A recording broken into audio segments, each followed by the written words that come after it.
Okay, so what I'm going to start talking about is something that you're familiar with already because you were here earlier today, right?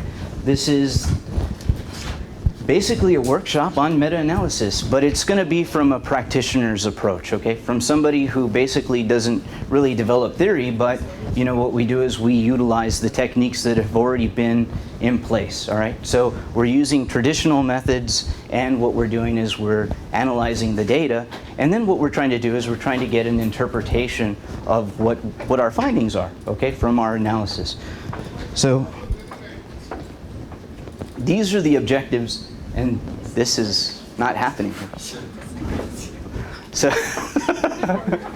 so we're having technical difficulties, but I think you need to turn that thing. All right. Okay, so these are the objectives for this workshop, okay? What I'm going to help you do is I'm going to help you run basically a fixed effects model, a random effects model. You're going to create a forest plot. You're going to assess bias in studies, all right, using a funnel plot. And then hopefully, you know, if we have enough time, we can try to explain the findings, draw some conclusions, and then maybe look at a study that we presented earlier, okay? The study on proton pumps and histamine 2 antagonist blockers. So then we'll criticize that study based on what we found, okay? So basically what we're going to do is just a reproduction of somebody else's analysis and maybe use a different approach, a different model, and see what we come up with, okay? So along the way, hopefully you have Stata running, okay? And if you don't have Stata running and there's still problems, raise your hand and Maribeliz will go around and load the necessary do files, okay? So hopefully along the way we'll be running Stata. You can, and I'm gonna tell you at some points where you can highlight the Stata commands and generate basically the graphs that I have in the presentation, okay? So what is a meta-analysis? So a meta-analysis is sometimes considered the statistical technique involved in extracting and combining data to produce summary results, right? And we already know that. We discussed that this morning. The part that comes before the meta-analysis is the systematic review part. And the systematic review part encompasses the overall issue of extracting data, right? Then how are you going to organize the data? You're going to manage all the data from all these studies. But then you get to the point that you've already compiled all that information. Now what you want to do is you want to make decisions, okay?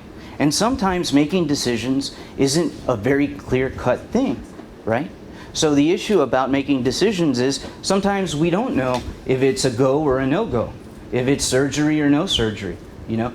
So what do? Well, we have to rely sometimes on our statistical summaries, all right? And I know a lot of people hate p-values, but a lot of times we just look at the p-value and that basically nudges us in a certain direction in terms of what our decision should be, okay? Why? Because sometimes the evidence that we have isn't intuitive enough for us to just see it, okay? And say, oh man, this is readily apparent. I know I should do this, okay? So the aims of a meta-analysis are usually to increase power, improve precision, and to answer questions that are not posed by the individual studies. And potentially you can settle some controversies arising from apparent conflicting studies. Okay, so you know a lot of times when you're looking at the meta-analysis, you're noticing that one study says this, the other study says that, right? But on average, what are all the studies telling you? And maybe that's a critical question, right? That you may want to answer. And finally, you can potentially draw or generate some hypotheses, some new hypotheses that may be of interest. So here, what I'm going to do is I'm going to start at the beginning, okay? When I first had to do a meta-analysis, which the first publication that I did, that I worked on, came out in 2007. And I believe I started that work in about 2000 and maybe 4 or 5, okay? And the reason why it took me so long to finally get it published in 2007 is because I made so many mistakes along the way, you know? And as I was making mistakes and we were sending the article off to the reviewers were saying, man, you really don't know what you're doing, you know? But then from those mistakes, I kind of learned. And what I learned is, I learned what the critical components should be whenever I run a meta-analysis. And whenever I critique somebody else's meta-analysis, these are the things that I'm looking for, okay? So this was my first study, and it was a good experience, but also it was a bad experience, you know, because it showed that I was really naive, you know? So in this study here, what we wanted to do is we wanted to identify which type of epidural would limit complications, okay? And here we had a specific background. You know, the background said, let's identify the best method for epidural, for giving an epidural, or for identifying the epidural space for neural axial blocks. And you know, let's see what all these studies that we've reviewed tell us, okay? And I'll tell you what the problem was. The problem with doing this was that there was just maybe about 3 or 4 studies, okay? So I had very limited studies. Not only were the studies limited, the outcome, the complications that these patients were seeing were very rare. So you've got rare complications and limited studies. And you know, the first thing the PI wanted was a nice forest plot. And I was like, you know, that's not going to be possible. We're not going to be able to summarize the data like this. But I'll show you what are some components that definitely need to be in the meta-analysis, okay? In terms of the statistical part. So in the statistical part, this is basically what I wrote. First of all, I identified the type of software that I used, right? So the type of software gives you a clear indication of my findings because they can easily be reproduced, all right?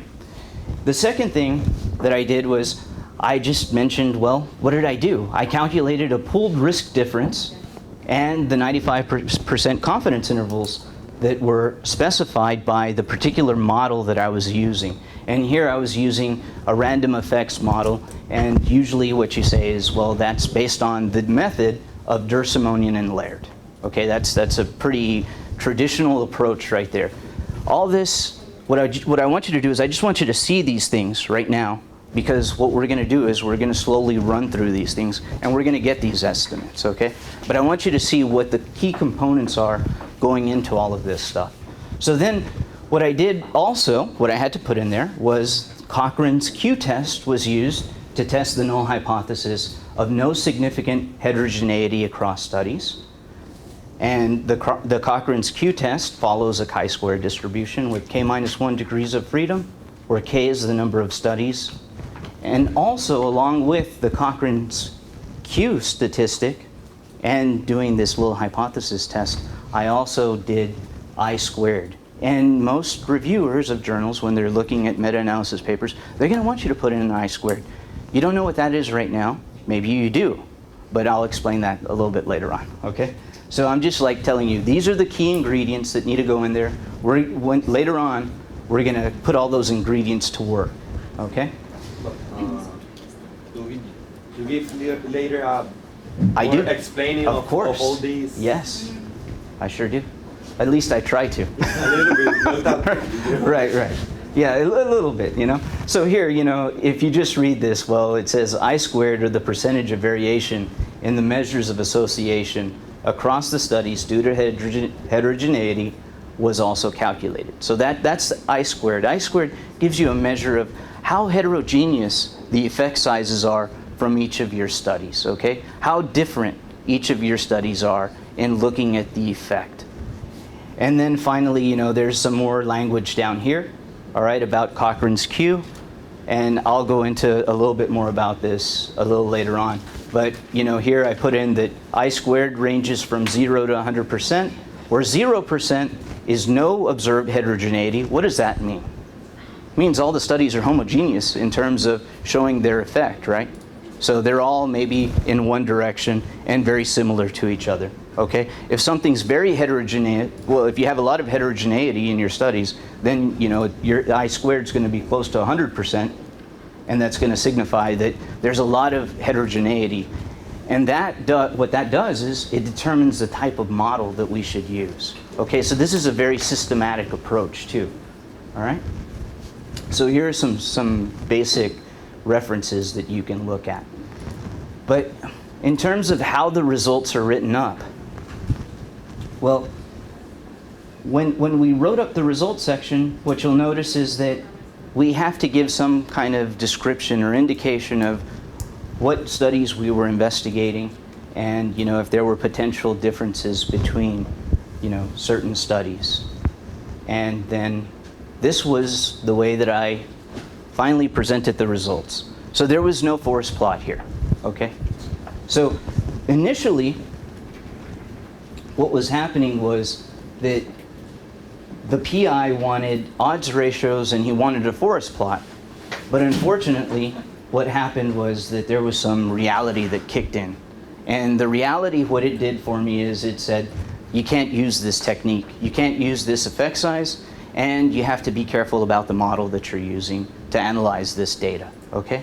Now, all of this might seem a little bit nuancical and a little bit over your head right now, but what I'm just doing is I'm just showing you ways of presenting data, presenting your findings once you get your findings. Because what you're going to do is you're going to analyze the data, and then you're going to have to put it in some sort of structured, organizational presentation, all right? So here, if you can see what's going on here, well, here we just simply put in the complications, the number treated in one group, the complications and the number treated in the other group, and then what the measure of association is, right?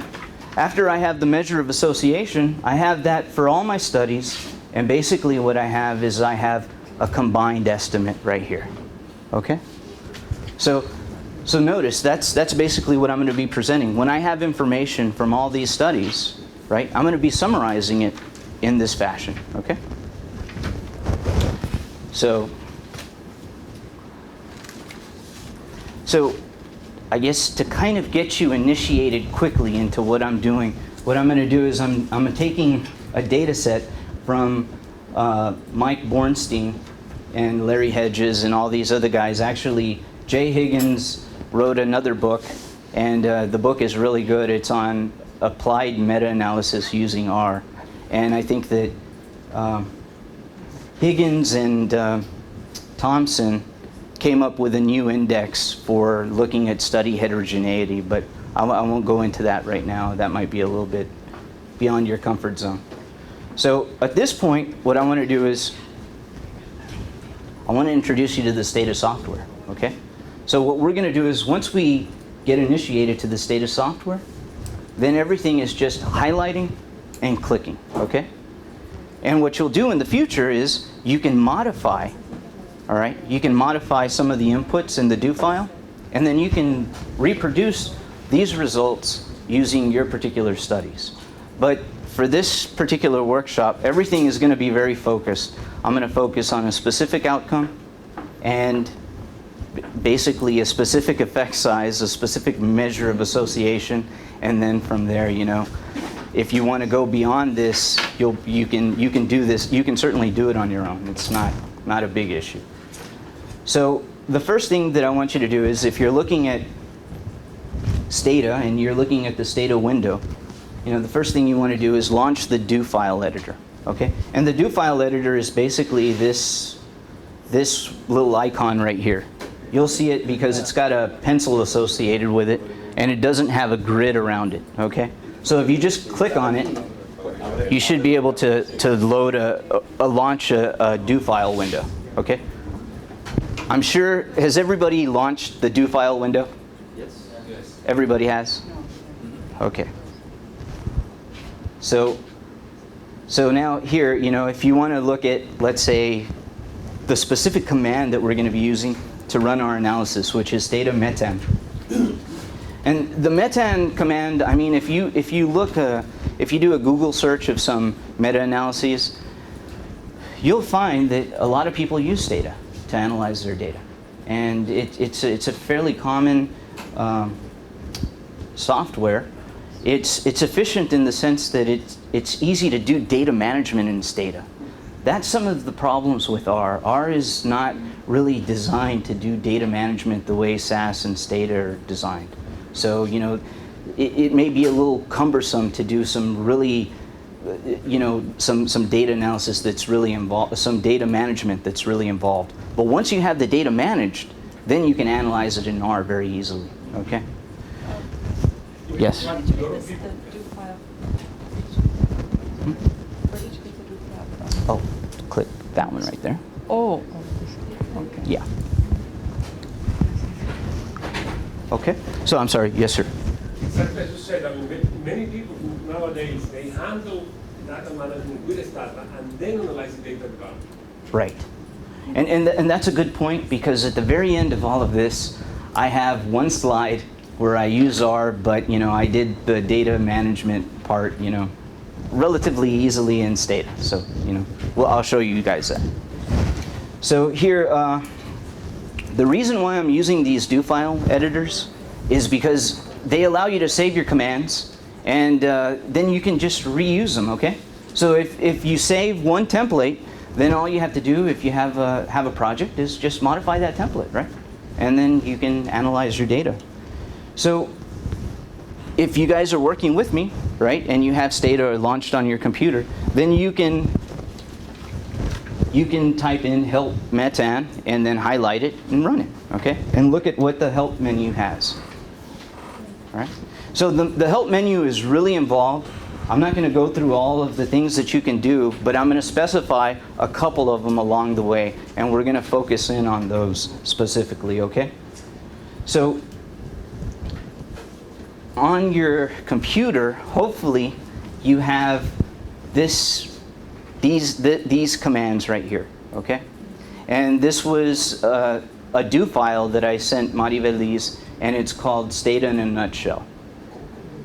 So basically what you can do is, you can see what I've done. What I've done is I've done three things which are represented on this slide, okay? And they're three very simple things. The first thing that I've done is I've taken this artificial data set, okay? And there's a reason why I'm using this artificial data set. Number one, I'm not giving you any kind of context. I'm not telling you where this data is coming from, what are the outcomes, or anything like that. Because this is what a technician does. A technician doesn't understand the context. What they're going to do is they're just going to run something and give you the output, okay? You don't want to be that person in the future, okay? So the first thing that you're going to do here is you're going to identify the data set, okay? And what I want you to do is I want you to highlight it and run it. Once you do that, what you've done is you've created a data set in Stata. And that data set now is actionable. You can now run some extra commands on that data set, and you'll do data transformations, and you'll do all of these other computations, okay? I'm not going to go into this right now, but later on through the slides, I'll specify what all of these specific variables mean. Finally, at the end, I mean, if you get courageous, what you can do is you can highlight all of this, okay? Highlight all of these commands, and then what you'll have at the end is the forest plot, okay? Okay. Are there any problems? I mean, was anybody not able to just run these commands right here and create a forest plot? I'm sure everybody did, right? Except for the people that just came in. That's okay. Okay. And if you were not able to create a forest plot, please ask the biostat person sitting next to you to help you, okay? And if you're not helping the person who doesn't understand statistics that's sitting next to you, then you're going to get an F in your statistical collaboration class. Okay? So,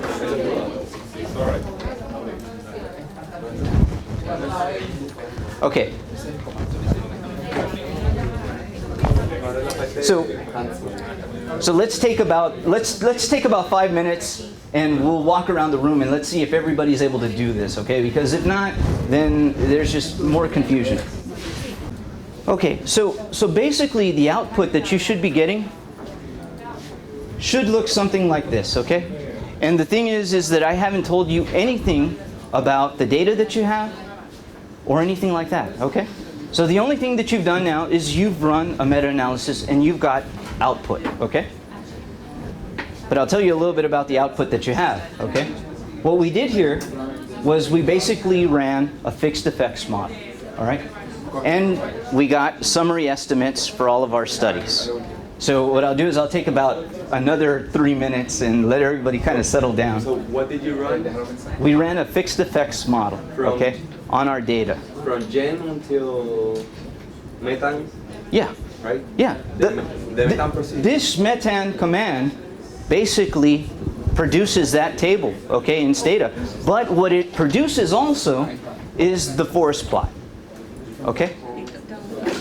So up to this point, if you were able to run that, you've done a meta-analysis, okay? All right. Okay, so all you have to do to get the forest plot is just run the metan command, okay? What you did was you did some extra work, which is good because if you're able to do that, you've gone beyond what I expected you to do, okay? So the whole point about this exercise was to hit you quickly with getting output. Boom, boom, boom. This, yes. Sorry. It's okay. All you have to do is just run up to this point right here. Okay? So if I highlight this, Something's wrong with the it's not es aquí dice forest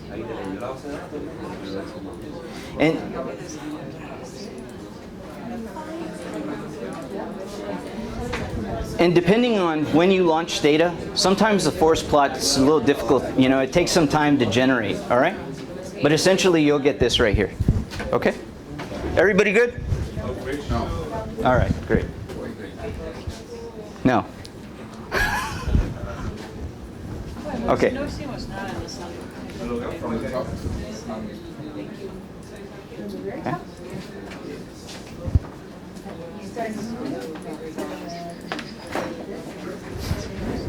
Okay. So how are we doing now? Everybody got it now? Everybody at least has the do file that we need installed, right? Okay. Yes. Great. So we got output. Up to net. Net. Okay, so what is a forest plot, right? Everybody was able to reproduce a forest plot that I had. You know, you had this cooked up code. You did the forest plot. Why is that important? Well, From here to the top. it's important because it's a common way to summarize findings from a meta-analysis, right? These are the key ingredients. Again, you know, we went through the key ingredients, right? These are the statistics that we need to provide. This is the visualization of those statistics, okay? So it's a common way to summarize the meta-analysis. It's an organized illustration of effect sizes and their confidence intervals. And also, there's the added benefit that each little box for each of the effect sizes corresponds to the weight of the study, okay? And then finally, it allows you to visualize these aberrations across effects. So at the end of the day, you know, a lot of people have thought about meta-analyses and what they are. Well, what they believe that they are just a way of smoothing across aberrations of all these studies, okay? So that you can find something that's reproducible, that's illuminating, and finally, it's useful, you know? Useful information so that you can hopefully draw conclusions in the future, all right? So, and another nice thing that it does, any kind of visualization of data, anytime you can visualize a distribution, you can always do what? Detect outliers, right? So I have a question. Okay. I see that many studies are excluded. How does Wait a the minute. program make Whoa, hang on a second. If you're following me along, there are no studies that are excluded here. in mine, I have like Yeah, that's because you're doing something else. You're not doing what I'm doing. I did that. Yeah, okay, if you did this, then there are no studies that are excluded. You've gone beyond. So don't go beyond, okay? I didn't try. Yeah. Yes. Okay, I you did. I You did. That's yeah. fine. Yeah, that's okay. You know, this is the first time I give a presentation where the people are ahead of me before I even get through the presentation. No, I choose one. Sorry. Okay. But the weight is essentially a function of the sample size. The weight is a function of sample size. I will get to that. What I'm doing right now is I'm just making you produce output, okay? But I'm going to get into those stories in just a little bit, okay? So I just wanted to make sure we can all run Stata on the computers. That's basically what this exercise was for. Okay, so one of the things that if you look, okay, if you look at the do file that I gave you, all right, one thing that I want you to do is I want you to look at that do file, okay, and what I want you to see is this right here, okay? Look at this right here, slide 01, okay? As you keep scrolling down, then there's slide 02. Okay, so basically what we're doing here is we're producing the output in sequential order as the slides go along. Okay, so if you slide down, if you're going to scroll down and highlight all the slides, then you're going to be at a slide that doesn't correspond to what I'm talking about. Okay, so pay attention to that. So here, for this particular slide that I'm at, okay, which is this slide right here. Okay. This slide right here that shows you a listing of some output, okay, and this corresponding bar graph corresponds to the second one, exactly right, slide 02. So just highlight this block of information and run it.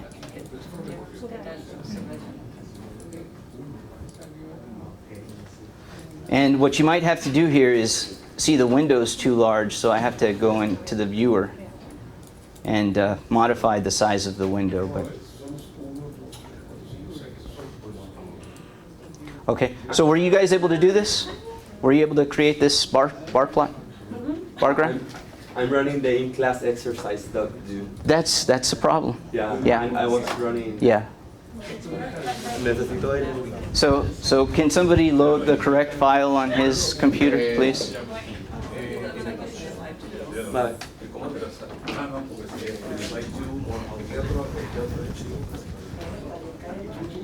Yeah. Okay, so here, one of the comments that, for example, Dr. Perici made, right, was that if you look at each of the studies, is the weight of the study a function of the sample size, the size of the study, right? Well, the whole point about this slide is that if I highlight this right here and I run it, and I identify this bar chart, okay, that bar chart basically shows you a way to visualize what the weights of the study are relative to the size of the studies, okay? So how many of you guys were able to make this bar chart? Everybody. That's amazing. Were you guys able to do this? You did? You did it? Oh, okay. Thank you. Yeah. All right. Okay. So here, one thing that I want you to recognize, okay? What I want you to recognize is that this is troublesome here for me. But when I run this, I want to run a listing of some of the characteristics of my data, okay? And what you've done is you've done some computations that you're not necessarily aware of right now because you're just running commands. But what I've done here, okay, when you run this and you look at this listing here, okay, what I've done is for each study, I've computed the odds ratio, the log of the odds ratio, the variance of the odds ratio, okay? Well, it's actually the variance of the log of the odds ratio, so be very specific there. And then the weight associated with each study, okay? The usual traditional approach to weighting studies is using this inverse variance method, okay? So we're taking the variance of the study and we're taking the inverse of that, and that gives us our weight, okay? However, so there's going to be a lot of little nuances going on as I go on through the presentation and I actually show you some of these issues. But I just want you to be aware of that because we're going to see this later. But what I want you to see right now is that look at the weight of these studies and look at the total sample size for each of these studies. So this particular study that has a sample size of 80 in total has a corresponding weight of about 3.45. This study that has a total sample size of 800 has a weight of 17.15. Okay? That's reflected in the forest plot too. Okay?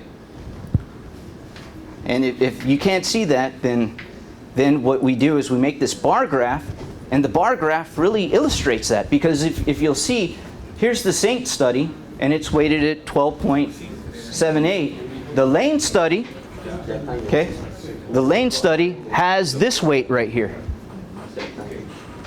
Okay? So besides the sample size, is there something else for the weight? Wait, the variance. Yeah, it's the inverse of the variance. Only it's associated with sample size, but it's not. Right. So we'll get to this in just a second, because I've got a slide to explain that to you, Not okay? the whole story. Okay. So basically the bar graph depicts the weights assigned to each of the studies, and they describe how much information basically each study is contributing. The more the larger the sample, the more information you have, okay?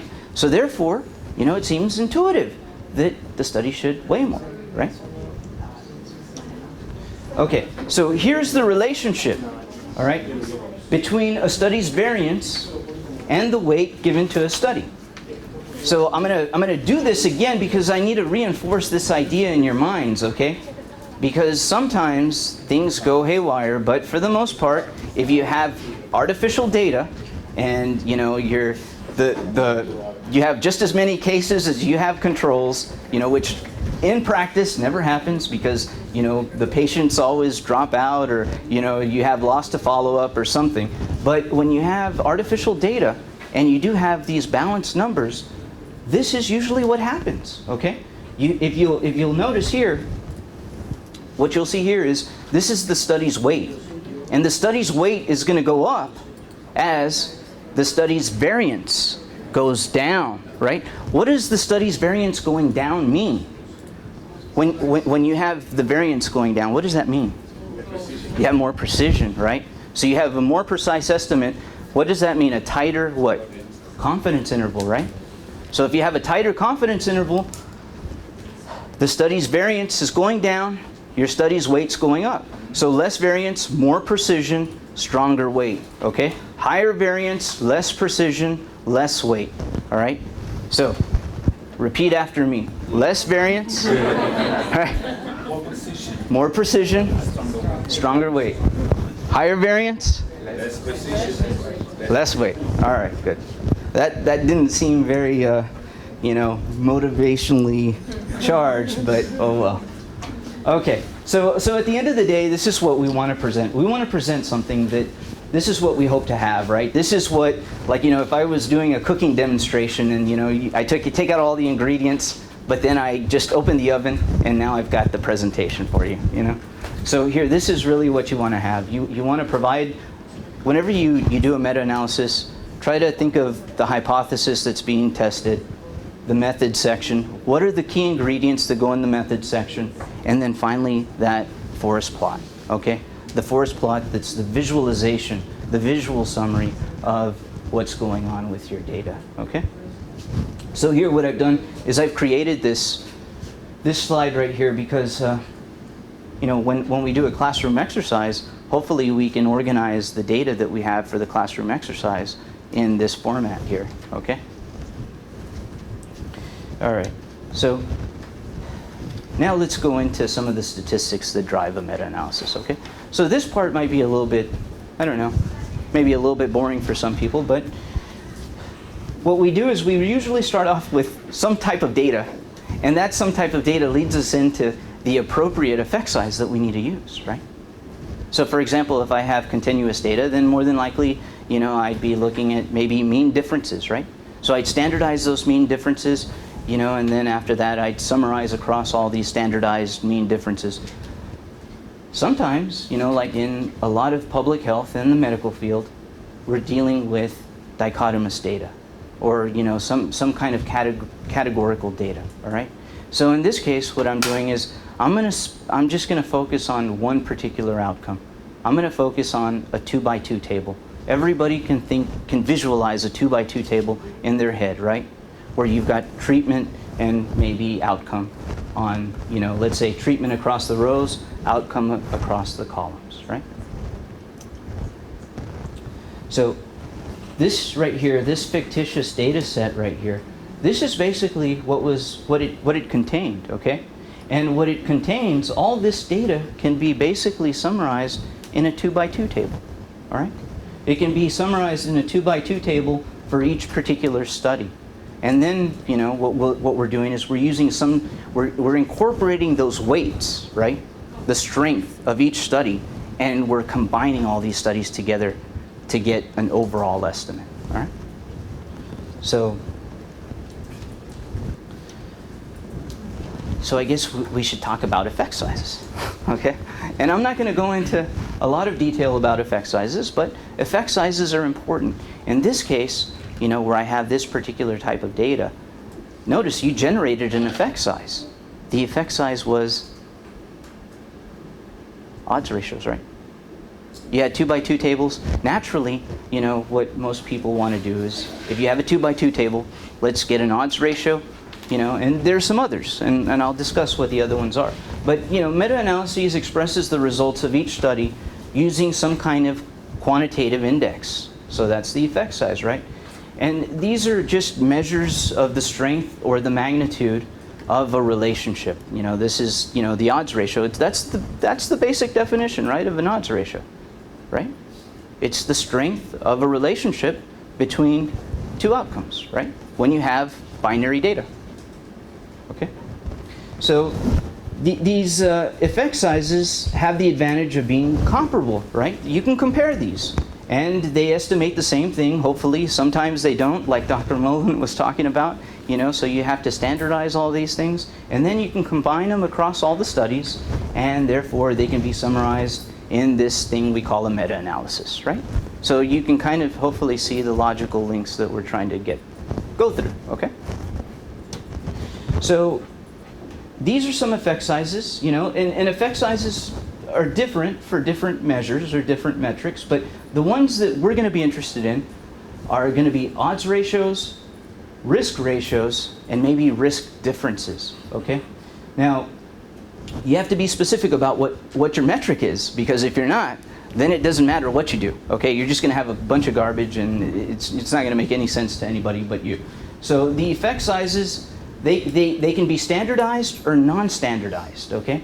So if they're standardized, they're expressed in measures, in the units that they're measured in, okay? Like BMI would be what? Kilograms per meter squared, right? Okay. And then you have these standardized measures, and the standardized measures usually do what? They take the mean and divide by? Standard deviation. Yeah, standard deviation, right? And then you can generate some standardized effect sizes, and they're in units of standard deviation. So here's some examples. This is not for the biostat people. This is for your friend next to you. But here's some examples of unstandardized effect sizes. Like if you're looking at a 5-point gain in knowledge scores, or a $400 savings per person, or maybe a 10% reduction in BMI. But some standardized effect sizes, they're a little bit more helpful in communicating the impact of interventions, because a lot of times, systematic reviews, they utilize a standardized effect size. So they're usable because, they can help you operationalize the dependent variable in different ways. So some standardized effect sizes are like the correlation coefficient, you can get that. A risk ratio could potentially be standardized, but there are some that aren't, Like if you just look at the standardized mean difference, the odds ratio, or the log odds ratio. So this is a very simple 2x2 table, right? So what would be an appropriate effect size, or what would be an appropriate measure of association if I need to analyze this data? Can anybody name one? I have a 2x2 table. What would be an appropriate? An appropriate measure of association would be an odds ratio, right? What would be another one? Risk ratio, right? And what would be another one? Okay, so if you're doing a risk ratio, right, you're taking, let's say, the risk of having the event in the treatment arm divided by the risk of having the event in the control arm. But what if I were to subtract those two risks? What would I get? A risk difference. Yeah, that's good. Okay, so this is the data we're dealing with. So those are the outcomes that, we should basically be expecting, okay? In the meta-analysis. All right. So if we do a meta-analysis using this type of data, what kind of outcome, what kind of summary measures are we looking at? Once again, odds ratio, risk ratio, risk difference. Okay. All right. Okay. So here, when I first showed you this, right, and everybody just kind of ran through it, that was good. Because what you were able to do was show that you could compute all of these values, even though you didn't really know what you were computing. Okay? So the idea here is that, if you really don't know exactly. So somebody said, well, what was the question? I didn't want you to have a question. I didn't even want you to have the context behind the data. Okay? What we're doing is we're just running through and getting output so that we could make sure that we have a handle on that part. Okay? But here, what's happening is that you didn't know this, but you're computing an odds ratio. All right? Now, how many of you have used Stata before? Used Stata before? Okay. So then you're familiar with generating variables, right? Okay. So here, notice what I'm doing is I'm generating this odds ratio, right? So how am I generating the odds ratio? Dividing the number of events, Uh-huh. the no events. And Yes. that divided by the event controls divided by the non-event controls. That's it. That's perfect, right? So now, if I take the log of that, what would I get? I would get the log of the odds ratio, right? And then, how do I get the standard error? What we call the standard error of the log of the odds ratio? How would I get that? I would basically take the square root of that. I would take the square root of the log of the odds ratio. Okay? What that does, okay, is it gives me a measure of variability for my summary estimate. Okay? That's really important. Okay? Why is that really important? Does anybody remember that slide that I showed you? What did we talk about? What did we talk about? What were the three things I made you say? The variance? Oh, stronger the variance, or the higher the variance, right? What happens with high variance? Low precision, less weight. What happens with small variance? High precision, high weight. Very good. So why do you think I'm calculating this measure of variance? Because this right here is going to help me do what? Get the variance. But what's so important about the variance? What's the last thing? The weight. The weight. The weight of the study, right? Does everybody see that? Okay? Does that make sense? Right? So that's why I need to calculate the variance, right? So I calculate the variance because I need to weight these studies. Okay? All right. So the reason why we're kind of breaking this thing apart this way is because we need to see all of these ingredients that are going into these calculations. But here, we're not using the odds ratio. We're using the log of the odds ratio. Okay? So why do you think I'm using the log of the odds ratio? Well, the log of the odds ratio has a distribution that's different from the odds ratio. Okay? Right? Okay. So what do we know about probabilities? Does anybody know how probabilities and odds are related? Well, odds ratio is a ratio of 2 odds. That's good. But first of all, tell me how a probability and the odds are related. What is an odds? How do you define it mathematically? it's the probability Divided by its complement, right? 1 minus the probability. Yeah, exactly right. Yeah. So basically in odds, if you have a probability, right? Everybody's familiar with probabilities, right? So probabilities, they range from 0 to 1, right? But if I look at the odds, well, the odds don't necessarily range from 0 to 1 exactly, right? Right? So look at the difference. What's the difference between the probability range and the odds range? The limits, exactly. So in the first one I have brackets because brackets specify that they can be 0, they can be exactly 1. But in terms of the odds, it's not necessarily true, right? But if I take the log of the odds, look at the distribution. The distribution becomes, what do they call it when you have balance on both sides of 0? Symmetric, right? Yeah, right? So now you've got a distribution that goes from negative infinity to positive infinity. Why is that important? Has anybody ever computed a confidence interval before? Confidence intervals? Confidence intervals, you know, whenever you compute a confidence interval, you take the mean plus or minus 1.96 if it's a 95% confidence interval times the standard error, right? Well, if you have a symmetric distribution, you know, that's valid, right? Okay. So here at the bottom, what you're seeing is you're seeing basically how probabilities, odds, and the log of the odds, which we call logits, okay? How all of these things are related, all right? And I copied this out of my textbook, so we don't need to talk about that. But so, listing of studies and relevant statistics, okay?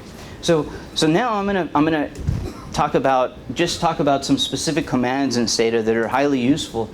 The list command is extremely useful because what it does is once I've made all these computations in Stata, and you may not know exactly how I computed these things, because if you've never used it before, then the logic might be a little bit difficult to comprehend. But with a little bit of practice, you should be able to do this fairly easily. I mean, it's not that hard. So what I did was I just listed out these key ingredients right here, okay? And I'm going to focus mainly on this right here, the variance of the log of the odds ratio, okay? Because I'm going to be looking at the inverse of this, because this is going to specify the weight, okay, of each of my studies. So that's why I kind of show you this again, right? Less variance, more precision, stronger weight, okay? Remember that. Okay, so now we're looking at the force plot that you created, okay? Everybody created this force plot, right?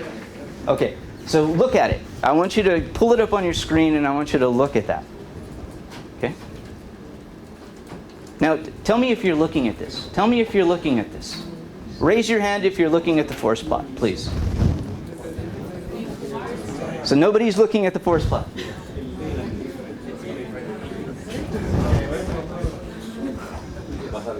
Okay, so biostat people, help your partner, please.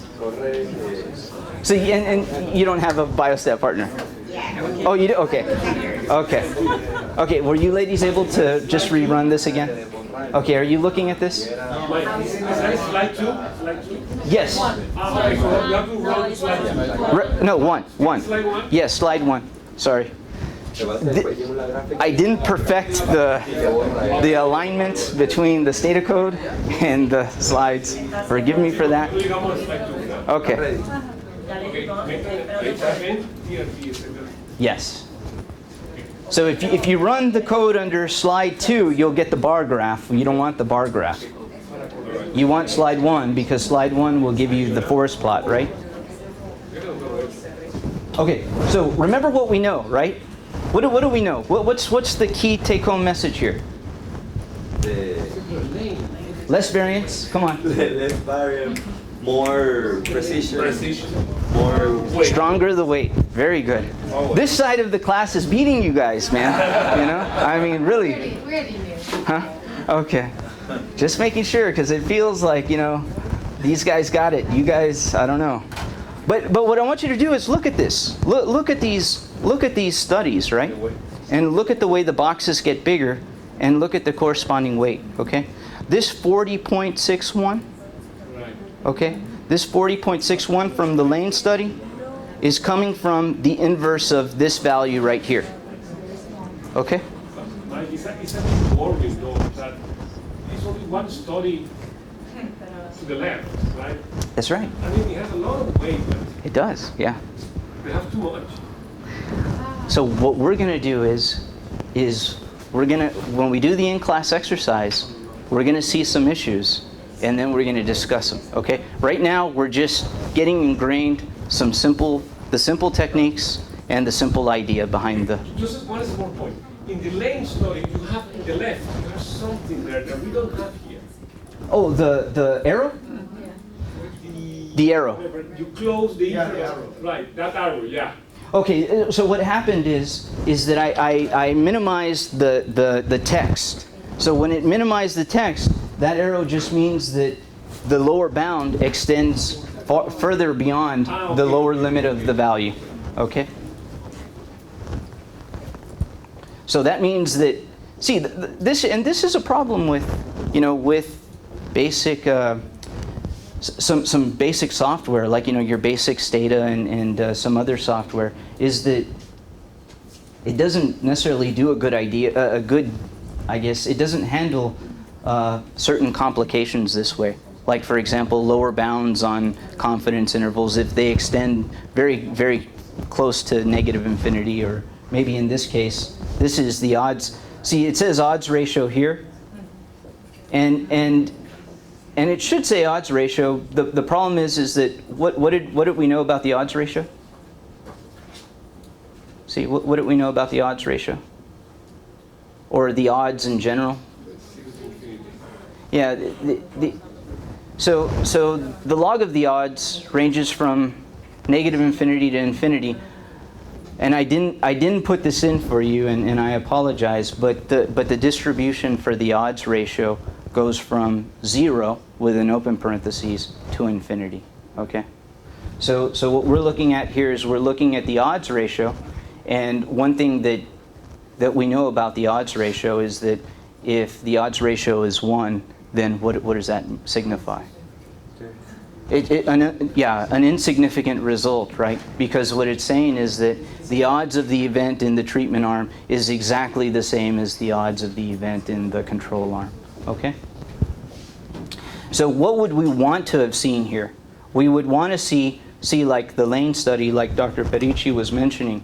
If you'll notice here, this particular bound on the confidence interval doesn't expand over 1, right? So this means it would be statistically significant, right? But all these other confidence intervals, they extend beyond 1, so they would not be statistically significant, right? But, see, what's the whole point about the meta-analysis, though? Remember what we talked about? We talked about smoothing over all of these aberrations from all of these studies to try to find out if we can find some sort of, overall effect.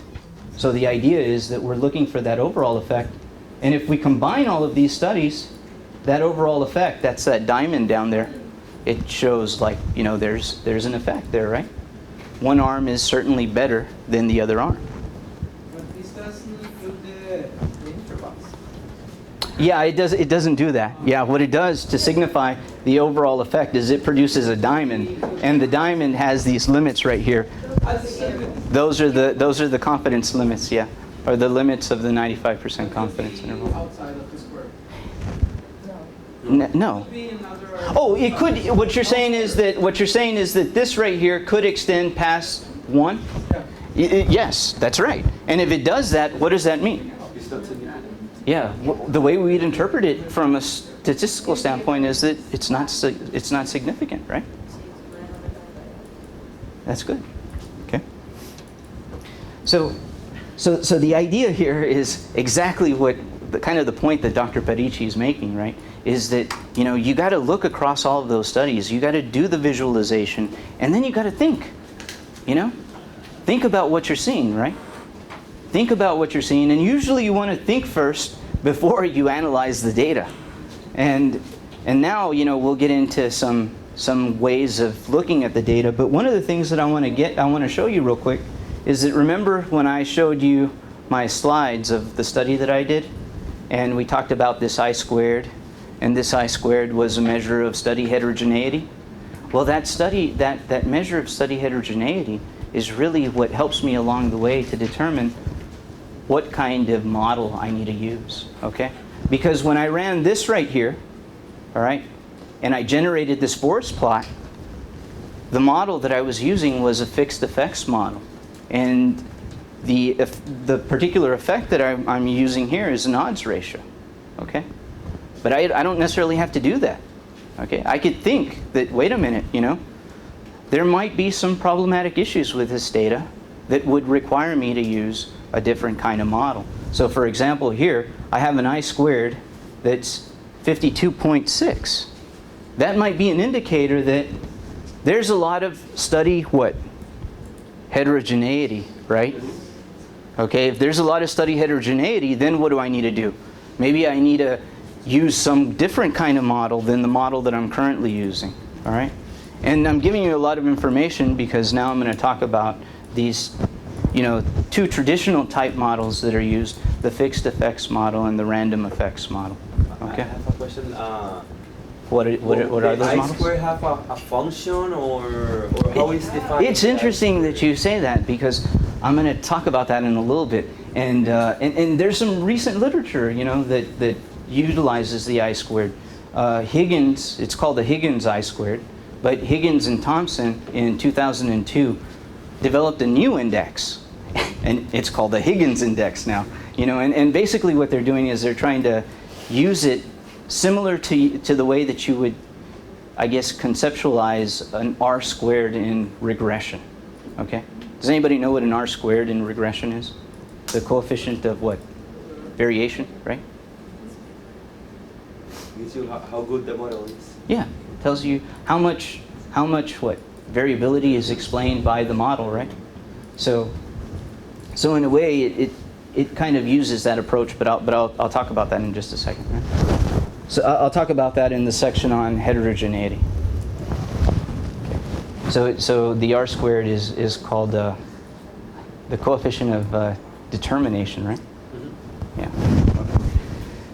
So here we have these two types of models that we're going to be talking about, okay? And these are really the only two types of models that I'm going to introduce, and there are more complicated models out there. I just won't get into that, today.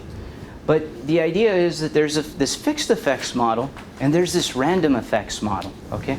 And intuitively, they're easy to comprehend, all right?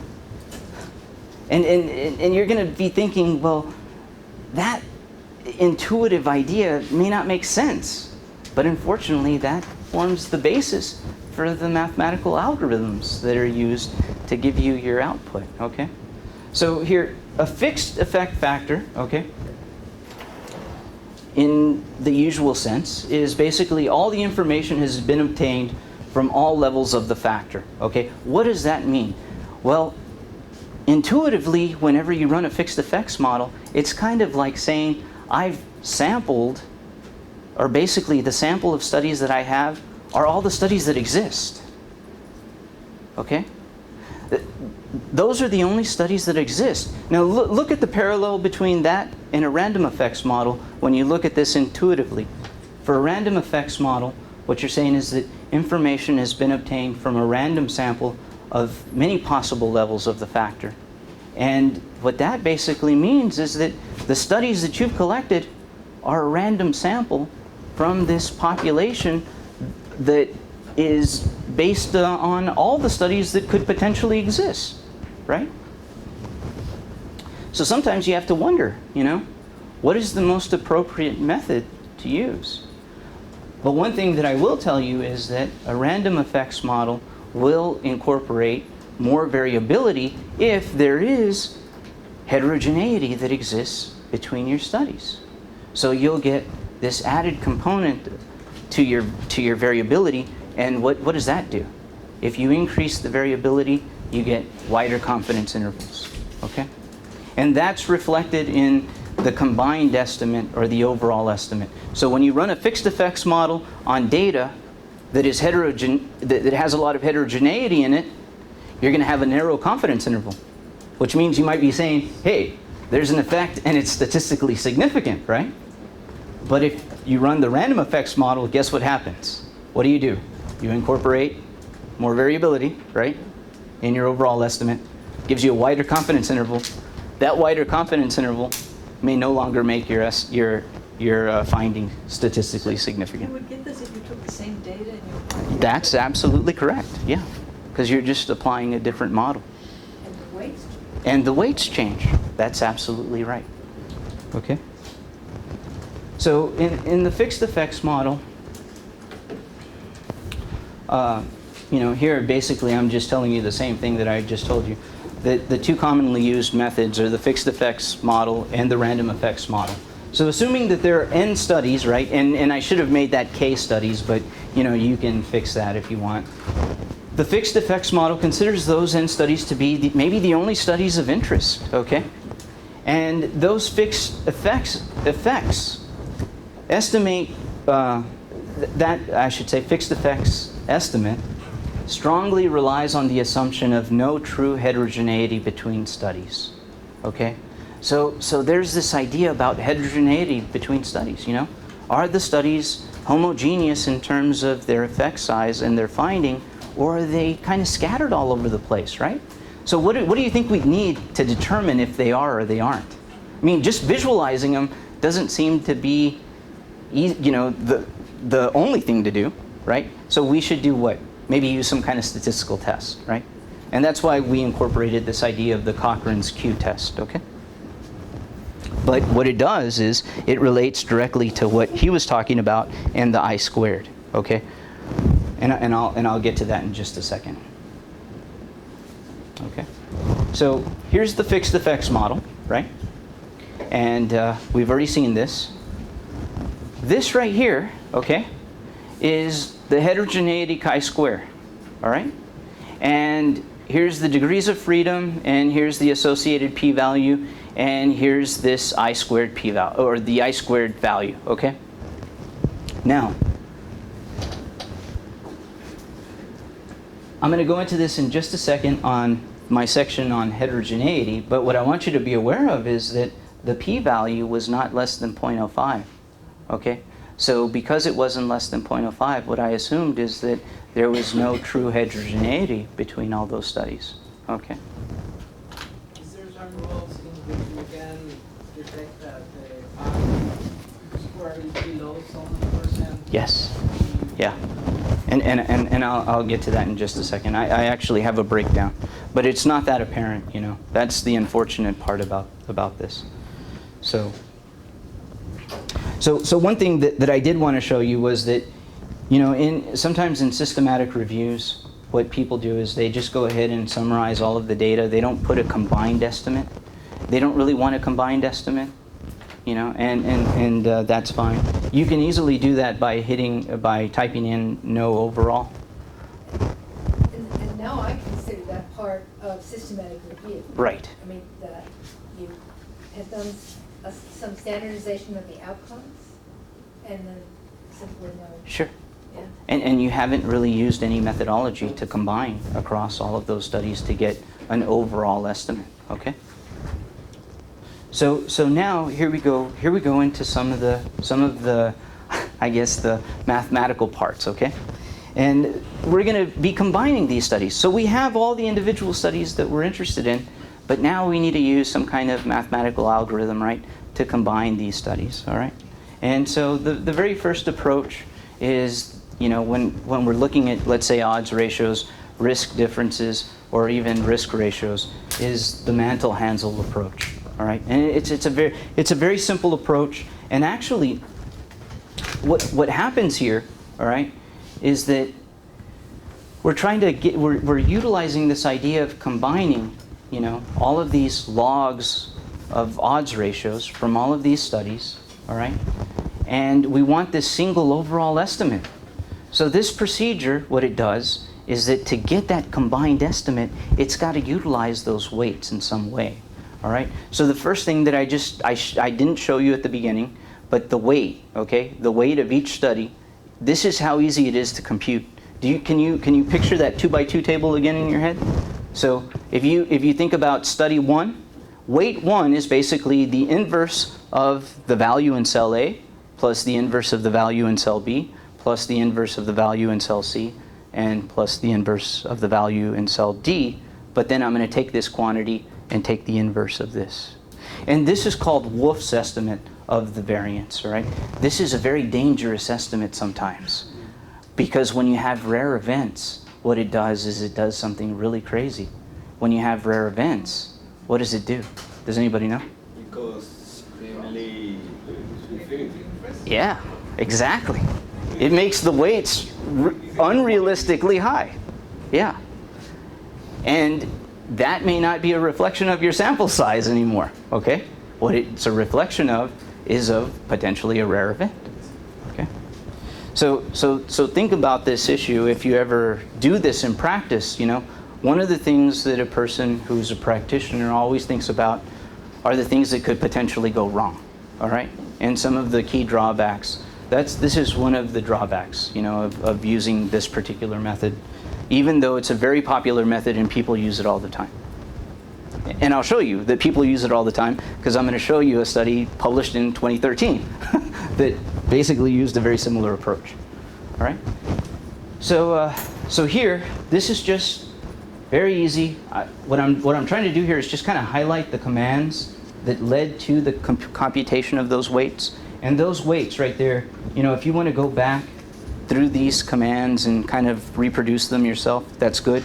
You could do this in Excel. You could do this with a calculator and a piece of paper, you know. I mean, it's not difficult. So here, I'm just reviewing the results that we got, but, you know, basically I'm paying special attention to these weights right here. This is basically you know, once again, you know, if I were to sum across all of these weights, I get 100%, okay? But what I'm doing is each one of these odds ratios, but it's not the odds ratio, it's the log of the odds ratio, is being weighted according to the weight that's being applied, okay? And I'll show you what formula is going into doing all of this in just a second. So now, you know, we started out with all these studies, right? All these studies that potentially are telling me the same story, or they're not telling me the same story, right? And what is that? What is that? I guess non-conformity of findings called? It's called heterogeneity, right? Okay. So the heterogeneity assumption, we can test that, but there's problems with testing it. Okay. The first problem is that the test that we use lacks power if there are few trials in the meta-analysis. So that's well known. And, you know, we cannot assert that the fixed effects method is correct, but only that major heterogeneity is not present. Okay? So what I was using to detect heterogeneity was what?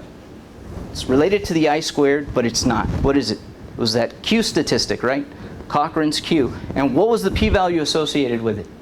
0.06. 0.06. So I didn't reject the null hypothesis, right? So what did I do? I believed that there was no heterogeneity, right, between my studies, right? Okay. So by intuition, we can assume that homogeneity is implausible due to the variety of study designs that are used. So just based on intuition alone, even though you're seeing things that are happening in the right direction, you know, that could be a potential of the different types of study designs that are going into to conducting the meta-analysis. All right? And this is pretty important because this is essentially what we're using. And that's why whenever you do a meta-analysis yourself, what the reviewer is going to want to see is the I-squared value. Okay? They're not going to pay too much attention on Cochrane's Q. All right? So hang on just a second. Let me check the time. All right. So here we've got heterogeneity, and these right here are simple statistics. Okay, this is basically what constitutes the test. But notice that, you know, here we have each of the weights, right?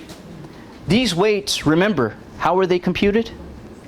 The inverse of the variance, right? The inverse of the variance. Notice how I get this right here. This y bar is basically my combined estimate for the fixed effects model. Basically, all I had to do was just look at this.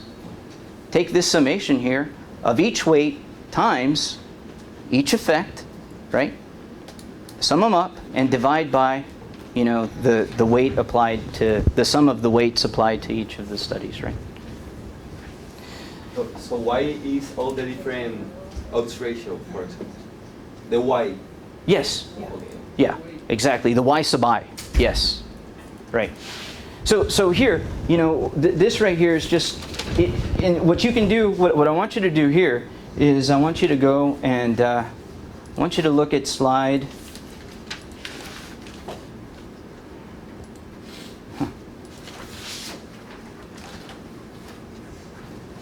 That is slide number 8, titled Heterogeneity. Okay, if you highlight all of that, and you can highlight all of slide 9 too. Highlight both of them.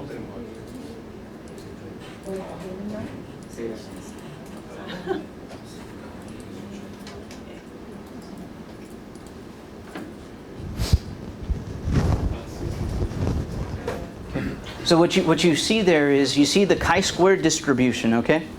You see the chi-squared distribution with n-1 or k-1 degrees of freedom, all right? And then what you see is you basically see the cutoff value, all right? The 10 point, where 10.55 lies. Does anybody know what a p-value is? The probability to Probability? reject the null hypothesis. Something like that. Okay. Okay, the probability of observing what? A test statistic that's greater than, right? It's the probability of what? Of a test statistic being greater than the one that you've observed, given that the null hypothesis is true. So here, right, this is the chi-square distribution with 5 degrees of freedom. This right here, this 10.55, remember we saw that, right? What I'm going to do is I'm going to be computing a p-value. The p-value is nothing more than what? The area underneath this curve. This 10.51 or 55 is basically my test statistic, right? So the probability is the area under the curve. It's the probability of what? Of getting a test statistic that's greater than the one that you've observed, given that the null hypothesis is true, right? So that basically, this area under here is my p-value, okay? So I just wanted to show you that how you can draw the chi-square distribution and this test statistic, okay? And the commands are here. So then, you know, you can pretty much get a p-value. You know, you could think of the p-value in many ways, but one thing that I do want to mention is that when you run this command right here, slide 9,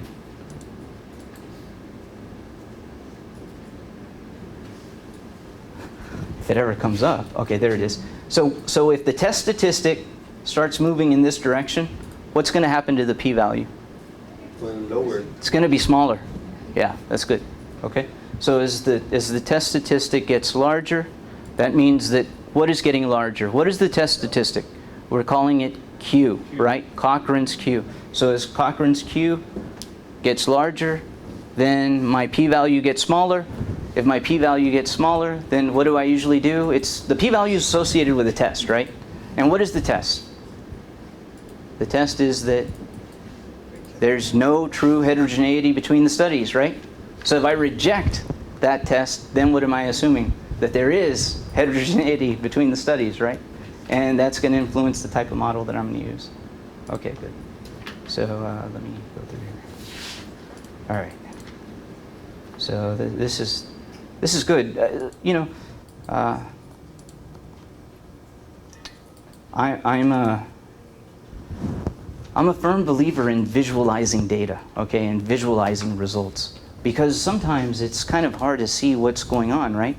If you don't actually look at the distribution, if you can't really think intuitively about what's happening, you know, what is the statistic that I'm interested in, and how does that relate to the distribution that I'm applying the statistic to? Okay.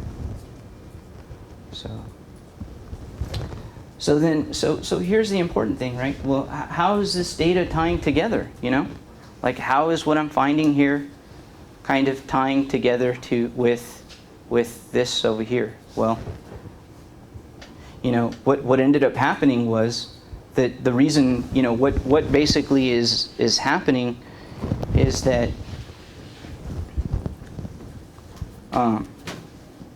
and I think I may have misspecified some of these weights right here, but what I was planning on showing you was that these particular weights would be responsible for what's happening over here, and also they would be showing that there potentially is a lot of heterogeneity between my studies. So if there is a lot of heterogeneity between my studies, maybe using some other method besides the Mantel-Hansel approach would not be the ideal approach, right? Or using some other method would be an ideal approach. So here we go into some things, and what I'm going to do here is how about we take a little break, and then we kind of just get up and walk around, and then this is just going to be for about 5 minutes. And then we finish these slides off, and then we're going to do a practice session, okay, an in-class session where you're going to do an exercise, all right? So I'm tired of talking. Help us decide on what type of model would be more appropriate, okay? Not only more appropriate, but more convincing, okay? Because at the end of the day, remember, you're kind of telling a story, right? So sometimes what you want to do is you want to convince somebody about your position, okay? And also, of course, you want to test your hypothesis. All right. So let's say that we don't decide on a fixed effects model. Well, the other model that we'd be deciding on is something called a random effects model. Okay. Now, remember our intuitive thinking, right? What was this idea about a random effects? A random effect. What was the whole idea about it? Was that the studies that we have constitute what? A random sample, right, from the whole pool or population of eligible studies that are out there, okay? So here what happens is that, one of the most common methods is the Dursimonian and Laird method, and the underlying assumptions that the studies are a random sample from a larger population of studies is basically how we're intuitively thinking about this. There's an average effect, or at least there's an average population effect size about which the study-specific effects vary. And what I want you to see here is that, here we have this tau squared, okay? And this tau squared is basically this added component of variability, all right?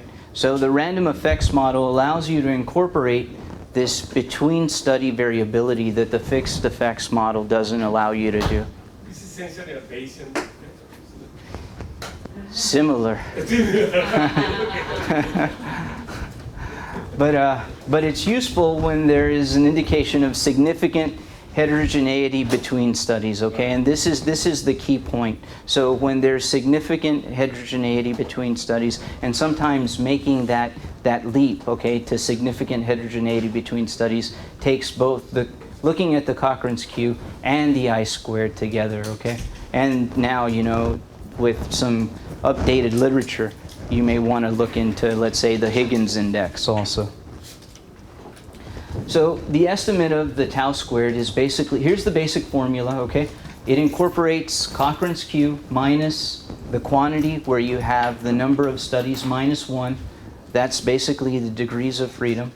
And then you're dividing by this strange expression that involves the weights of the studies, okay? So tau squared is going to be either 0 or greater than 0, okay? If it's 0, then guess what? It's no different than the fixed effects model, exactly. But if it is different, that means it's greater than 0, then you're introducing more variability, okay, into your estimate of the variance. You're making basically your variance larger. What does a larger variance do? Increases the width of your confidence intervals. Exactly. Okay? So that's the major distinction, right? So if it's no different than the fixed effects model, then what are your confidence intervals going to look like? The confidence intervals for a fixed effects model, right? But if you have tau squared being a value greater than 0, then your confidence intervals are going to be a little bit wider. You're going to introduce, an added component of variability, which is good, because what does that added component of variability do? It creates what? More uncertainty in your finding, right? Okay. So here, the output from a random effects model using Stata meta. So here you can see that, look at the weights, okay? Now before, what did we see? We saw the Lane study, and the Lane study had a weight of what, 40%, right? But now that I incorporate the random effects model, look at what's happening, right? The weights have changed, okay? Which slide is that? This is, Second or third? slide? Hang on just a second. Page Page 15. 14. 14. Oh, 14, I'm sorry. Yeah. Yeah, this is slide 55. Right. Or if you want to run it, Oh, if you want to run it, I'm sorry. Okay. Good question. Hang on just one second here. it is 6. Huh? 10. Okay, right, 10. So in 10, if you look at slide 10 in the Stata code, Okay. you'll see the random I. Okay, random I is different from fixed I. And if you had fixed I there, then you'd be running the fixed effects model. The only difference to getting the random effects model is just changing fixed I to random I. Okay, so if you guys can do that, just copy and just select and run this component right here. What you'll see is what I have now, right? And this is now the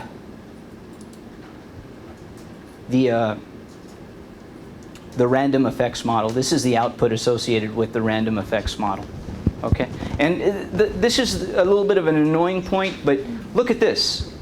The forest plot comes along with it. Okay? Now, if you look at the forest plot, right? Look at the width of the confidence interval. The confidence interval here is from 0.36 to 0.91. It's still statistically significant, right? Right. But it's what? It's a lot wider, right, than the fixed effects model. Good. So, okay.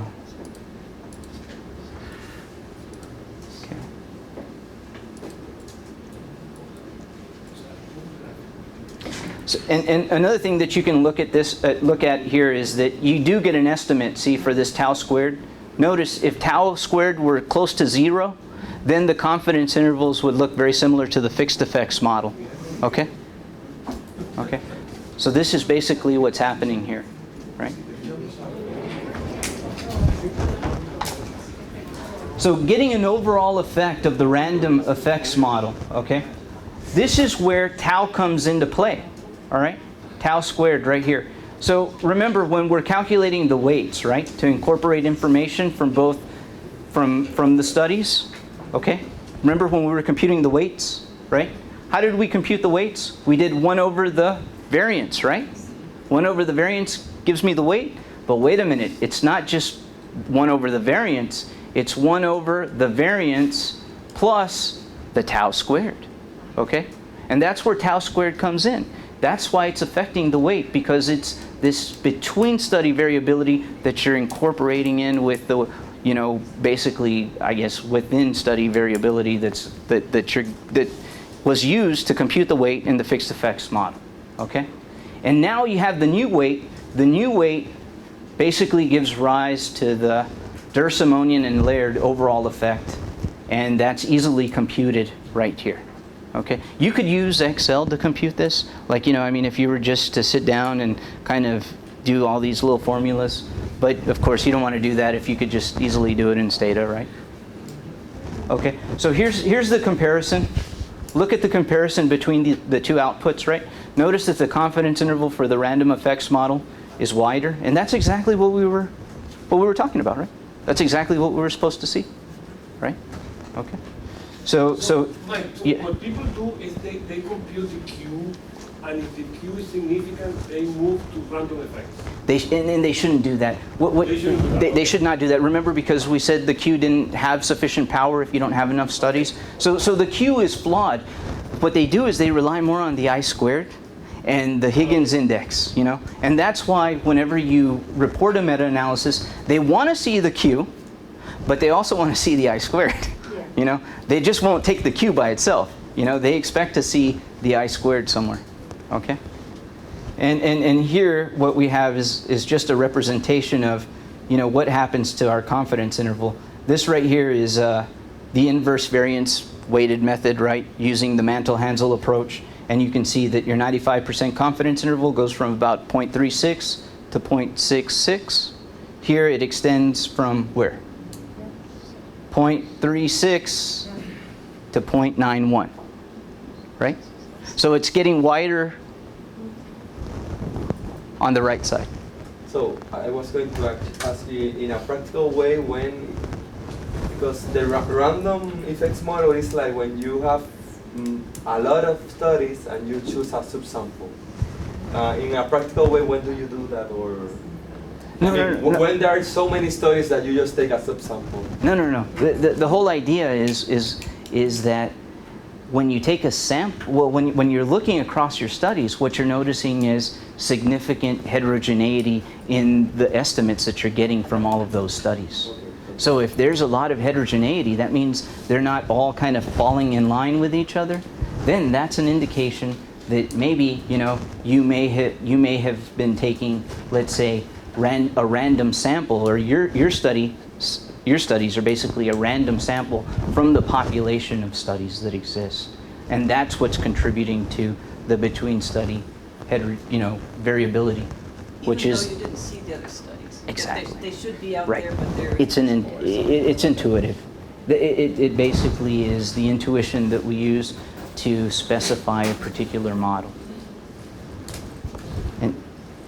And it does take some time to think about this, you know, because even for me, I mean, sometimes I get all mixed up when I start thinking about these things, you know. But we have to decide on a model, right? I mean, that's the problem, is that, you know, at the end of the day, you have to make a decision, you know? You just can't sit in analysis paralysis and think, well, if I did this, or well, if I did that.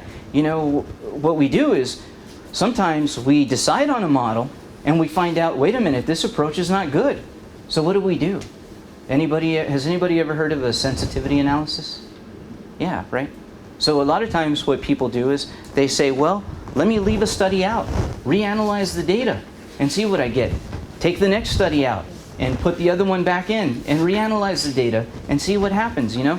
And then try to see, well, you know, what's conforming with my logic and what isn't, okay?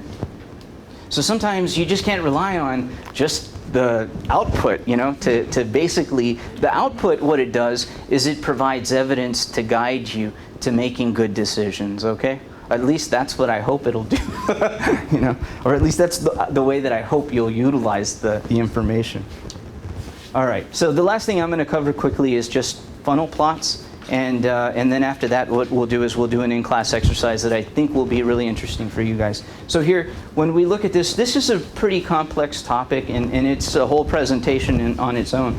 But the funnel plots, they basically give you a visual method to assess publication and other biases in the meta-analysis. So then we got to think about, well, what are some potential sources of bias, right?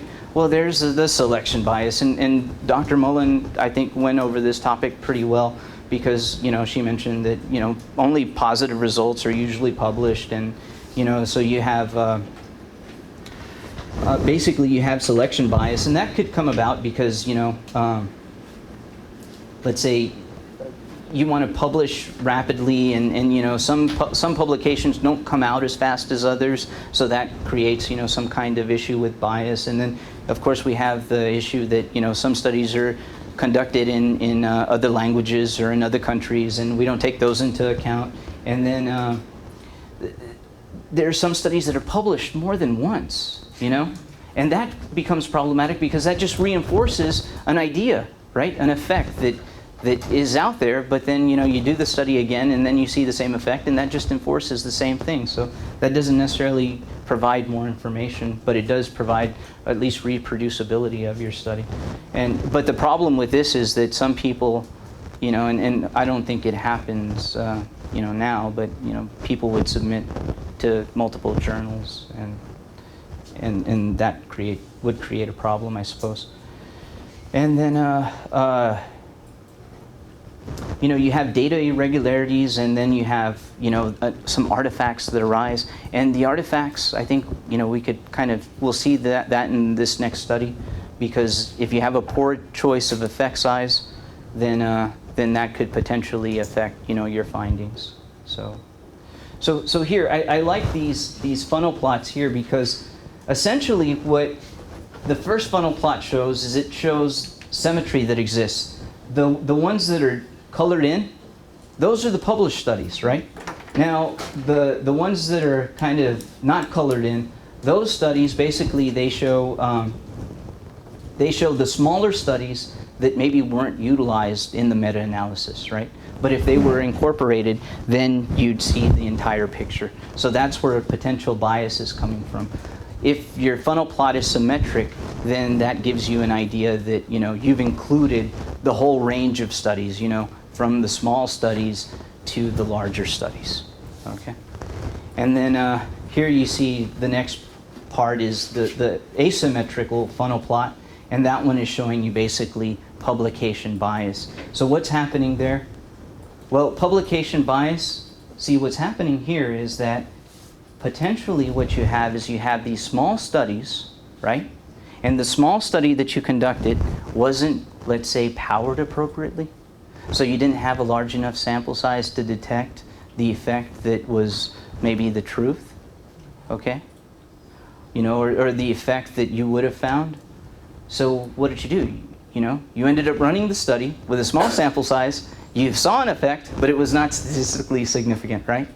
So what do? You don't publish that finding, right? And that's what happens right here. That's basically all of these studies. See, they're centered around 1. If you're thinking about that being the odds ratio, and the 1 is like the null effect, or basically, the same effect in both the treatment arm and the control arm, then that's basically what's happening here. And then here, right here, you have just, some potential asymmetry due to different methodological quality.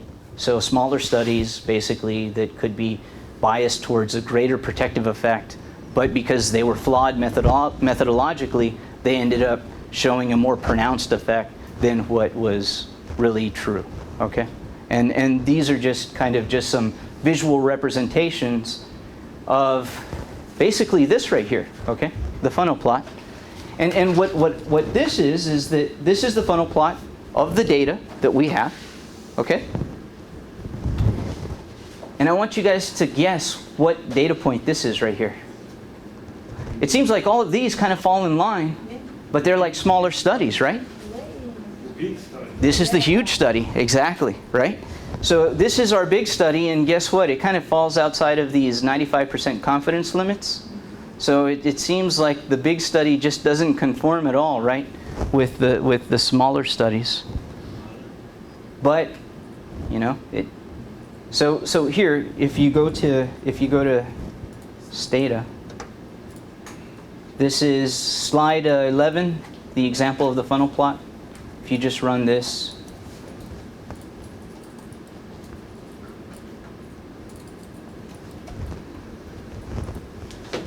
Stata for me is running really slow.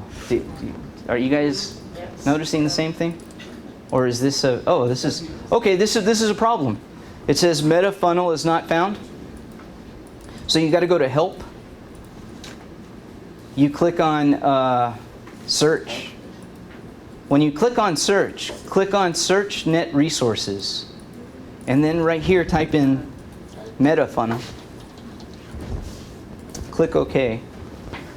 And then here you can pretty much click on any of those things. You can install it with just one click. And you're done. Then if you go back over here and rerun the code, you got it, right? So there you go. Were you guys able to reproduce this? Were you able to make this plot? Did she do it? Working on that. Oh, it's called meta funnel. So if you go, Help. I insert. okay, if you go to help, click on help, go to search. Okay? Click on search. Then the next thing that you do is you want to click on search net resources.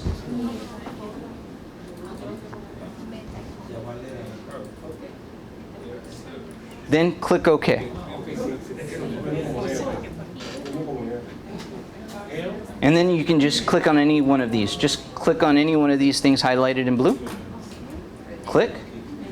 Then where it says click here to install, click. And then rerun your command.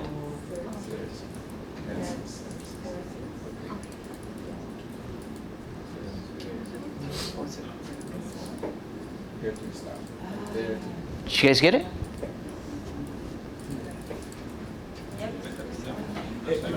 Mike, that is implemented in virtually every version of Stata. Yes. Okay, con N, con N. You got it? Good. Okay. So this is what I'm going to do a little bit differently, okay, for MetaFunnel. All right? What I want you guys to do is this. Look at this next plot. And I'm just going to skip the code right here. Now, this might be kind of interesting because it helps you visualize what are the small studies versus the large studies. So if we just do a little bit of data management, right, we can get this plot right here. And notice this right here. Here for the larger study you have a dot. And here for the smaller studies you have triangles, okay? And that helps you distinguish the large study from the smaller studies. And you can easily get that plot by just running the code for slide 12.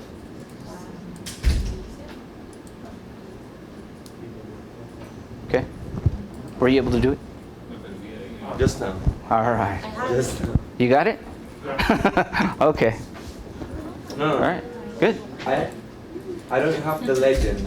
Oh, I have the previous one. okay. You have to run slide 12. 12. Slide 12. 11 and 12. Okay. Yeah, this one. You guys run? Okay, good. Yeah. Nice. All right. So see, what this does is it just helps you distinguish what the larger studies are versus the smaller studies. And what I'm not going to cover today, but you know what this kind of leads us into is this idea potentially of meta-regression, you know, or even doing subgroup analyses, where basically I may want to run the meta-analysis only using the small studies, not the large ones. Or you know, it could be that there's some studies that are methodologically of lower quality, and I can do a subgroup analysis that way too. Okay. So these are some references, and now we're going to do one ourselves. Okay. So what I want you to do is I want you to think back to the study Dr. Mullen talked about today, right? The proton pump inhibitors versus the histamine 2 receptor antagonists for stress ulcer prophylaxis in the critically ill. All right?